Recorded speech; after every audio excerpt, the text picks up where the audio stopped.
In this video, we take a look at the 8 best farms for Minecraft Bedrock Edition. Each of these farms will come with their own in-depth tutorial that can be found in the link in the description down below. And starting off this video very strong, we have the Simple Starter Iron Farm.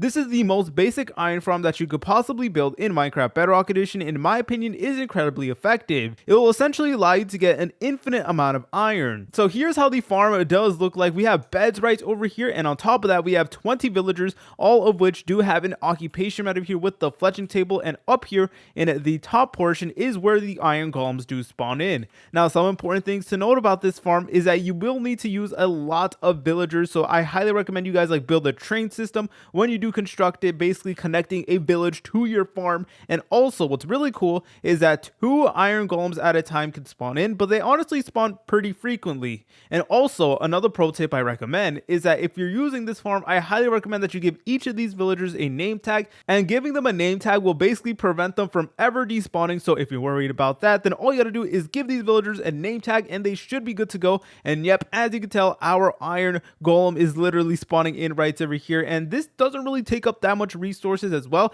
Like I said, the most time consuming part would probably be transferring the villagers into that chamber. It's a classic farm, but it is still effective. Next up, we have the gold farm. Now the gold farm is a little bit more complex, and this is more like an intermediate farm, meaning that you probably want to build this farm once you already establish a little bit in your survival world. So this does require a bit more resources, and it does require a little bit of redstone and of course a bunch of obsidian.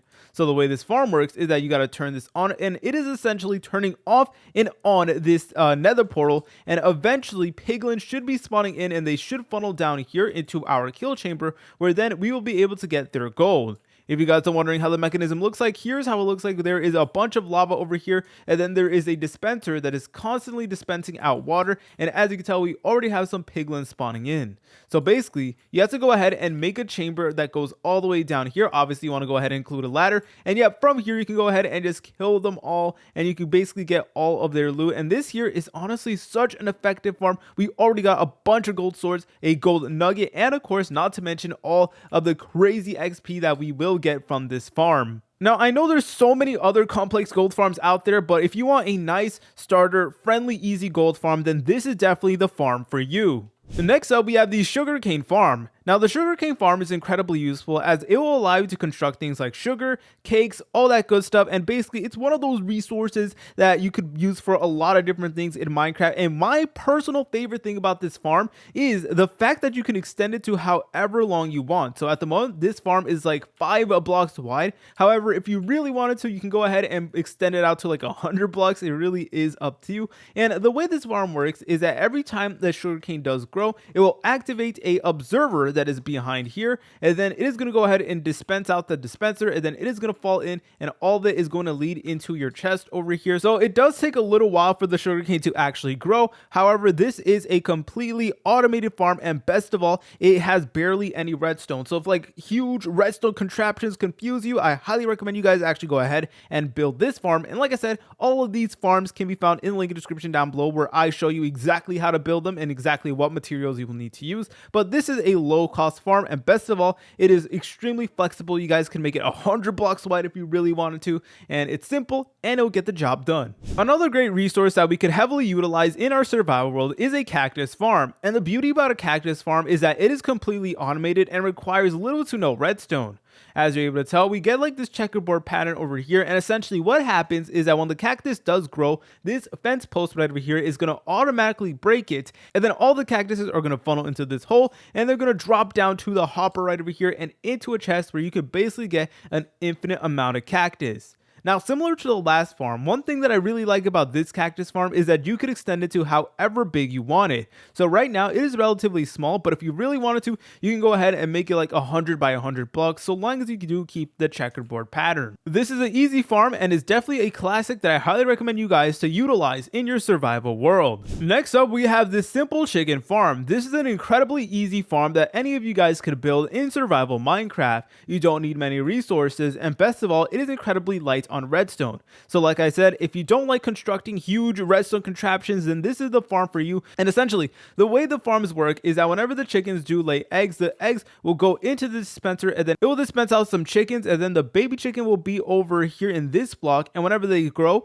they will get destroyed by the lava, and then you should get a bunch of chicken in the chest right over here. And another major plus about this farm is that it is completely automated. You don't need to do anything. You can legit just leave it over here, and then it will just gradually get you more chicken as time progresses. Another thing I recommend you guys do is actually put some name tags in your chicken as well, and this is just to prevent them from despawning. It's just a small little thing that I figured, why not mention in this video, because it could definitely help you out a lot. So yeah, in my opinion, this farm here is essential because it will provide you with essentially an infinite amount of food. And best of all, since this farm is so small, you could literally build like 10 of these or 20 of these if you wanted to, and it would not take up that many resources at all. Next up, we have a cobblestone farm. Now this here is incredibly useful if you're trying to build some massive building or structure utilizing a significant amount of stone. This here is a perfect farm, and it will completely automate the process for you. In order to do this, we need to go over here to this hole, and we essentially need to go ahead and break the cobblestone, and then it will automatically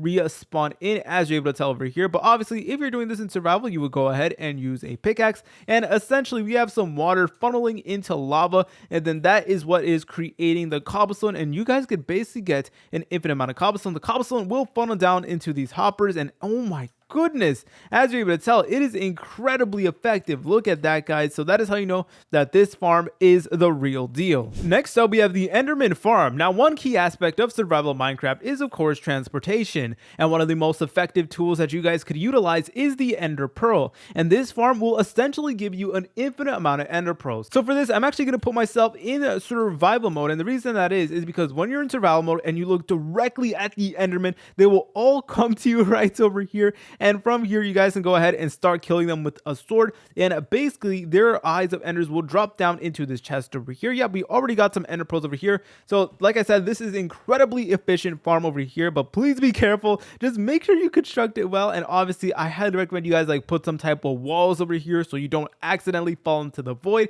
And maybe use some other blocks apart from leaves as well, because leaves are like easily broken, so you might like accidentally break them. Yeah, the way this farm works is that the enderman will spawn in that platform in the back over there, and whenever they do see you looking at them, all of them will rush into this chamber over here. And this chamber, you guys could legit just kill these endermen incredibly easily. Obviously, it's taking me a while because I'm not using a sword, but if you were to use like a diamond sword, then you would get a lot of ender pearls, and on top of that, you would get a significant amount of XP. And next up, we have the diamond farm. Yes, guys, you heard me right. You can actually go ahead and construct a diamond farm in Minecraft Bedrock Edition, and I'm going to walk you through exactly how this mechanism works. So essentially, what you want to do is you want to build this farm near diamond level, which is around -57, and essentially this machine will destroy all the blocks around you, and basically all you need to do is go to this side over here, then open up the chest, and then it will automatically shoot out some TNT, and then it will cause an explosion just like that. And basically just repeat the process over and over again, and you can honestly find a lot of cool structures,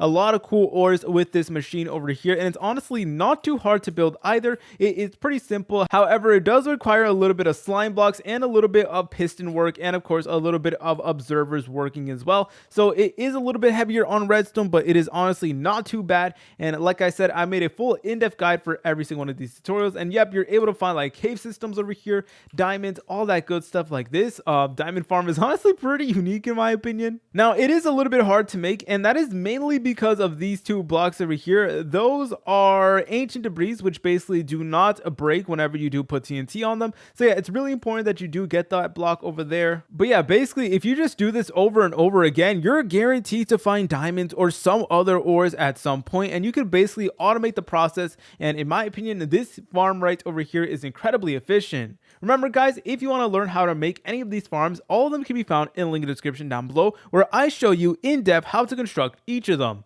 Please like, comment, subscribe. See you later, French fries.